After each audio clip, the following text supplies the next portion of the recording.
صبح اٹھتے ہی حسب معمول علی نے معروف کو آوازیں دینا شروع کر دیں، لیکن علی کو معروف کہیں دکھائی نہ دی تو اس کے پیروں تلے زمین نکل گئی۔ کہیں ناراض ہو کر گھر سے تو نہیں چلی گئی؟ پشیمانی اور پریشانی کے عالم میں اس نے گاڑی کی چابی اٹھائی اور معروف کو ڈھونڈنے نکل پڑا۔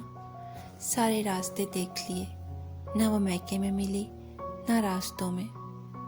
علی کو اپنے اوپر غصہ آ رہا تھا کہ کیوں اس سے اتنا خفا ہو گیا کہ وہ پوری رات اس کو مناتی رہی، لیکن اس نے معروف کی ایک نہ سنی۔ مایوس ہو کر واپس لوٹا تو معروف کچن میں کھڑی کھانا بنا رہی تھی۔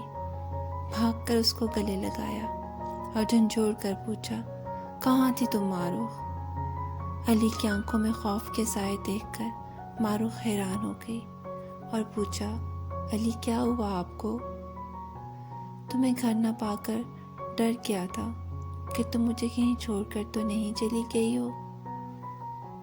علی میں تو گھر پر ہی تھی، اسٹور روم صاف کر رہی تھی، اور ویسے بھی علی کبھی بھول کر بھی یہ نہ سوچیے گا معروف خواب سے علیحدہ ہو جائے گی۔ بیوی تو اپنے میاں کی پرچھائی ہوتی ہے، اور پرچھائی کبھی جسم سے جدا نہیں ہوتی۔ یہ سن کر وہ دونوں مسکرا دیے۔